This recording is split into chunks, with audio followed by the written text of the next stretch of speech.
Grisly crimes from the past.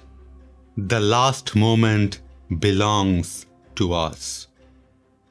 On 15th of April 1920, a paymaster and guard were killed during a payroll holdup outside a shoe factory near Boston. The bandits escaped, but 3 weeks later, a pair of Italian immigrants were arrested on firearm charges and subsequently charged with the payroll murders. They were Nicola Sacco, a shoemaker, and Bartolomeo Vanzetti, a fish peddler, and their names were to echo through the decades, to the shame of American justice. The events occurred during one of America's periodic Red Scares. Sacco and Vanzetti held anarchist views, and their trial in May 1921 proved a grotesque travesty. The mere fact that the accused were immigrants and anarchists were practically enough to convict them, and their fates were sealed. When the prosecution tried to prove by dubious means that Sacco's .32 Colt was the murder weapon, the prejudicial atmosphere of the court was barely credible. The accused were freely referred as the whoops, dagos, and sons of bitches, and Judges Webster Thaner, in summing up, disclosed and open detestations of foreigners. "Did you see what I did to this anarchist bastard?" he asked after the proceedings. Sacco and Vanzetti were found guilty of first-degree murder, but the courtroom charade had not passed unnoticed among American liberals.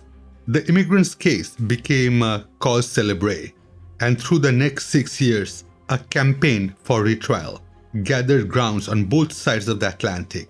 Worldwide protests and mass fundraising meetings contributed to various appeals, and the whole affair was complicated in 1921 when a convicted gangster, Calestino Medeiros, confessed to the payroll robbery and stated that Sacco and Vanzetti played no part in it. Since Medeiros himself was awaiting execution, however, his testimony was of limited value. In July 1927, a 3-man committee was appointed to re-examine the evidence. Authoritative new testimony for the prosecution came from Major Kevin Goddard, a pioneer of forensic ballistics. Using the recent invention of the comparison microscope, he showed conclusively that the fatal bullets had allegedly been fired by Sacco's gun, but had the bullets been planted on him? So much was at stake by now in the case that both defense and prosecution were fighting dirty. On 3rd of August, the state governor refused a retrial. Sacco and Vanzetti must die, and following the final denial of clemency, riot squads were called out in several US states, while bombs went off in New York and Philadelphia, and there were strikes and riots in Europe and South America. It was all to no avail. Sacco and Vanzetti went to the electric chair in Boston's Charlestown prison on 23rd of August 1921. Both men maintained their innocence to the end, and their deaths inspired a wealth of poems, novels, and plays. If historians still raise some question marks over the innocent, it is certain that they should have never been convicted on the evidence.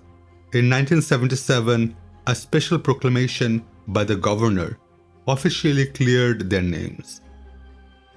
The most moving tribute to their memory, though it was penned by Vanzetti himself.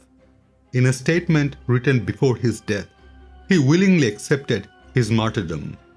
He wrote of his pride that the pair of them, a shoemaker and a poor fish peddler, should have contributed by chance to such an upheaval in public conscience.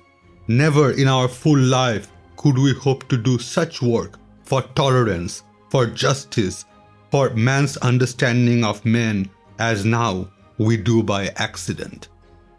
The last moment belongs to us. That agony is our triumph. If you have enjoyed this video, please like, subscribe and leave a comment, as it helps with YouTube algorithm to grow this channel. You will find similar contents in my other videos. Have a safe day. Signing off.